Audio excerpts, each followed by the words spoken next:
Tired of pop-up ads on your iPhone? Here's how to stop them quickly.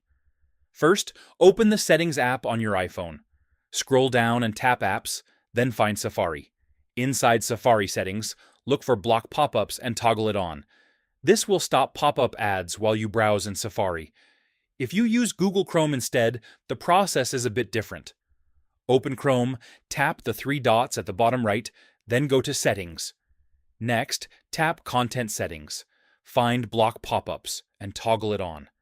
That will block pop-ups in Chrome, but sometimes ads still slip through. If pop-ups persist, there's another solution.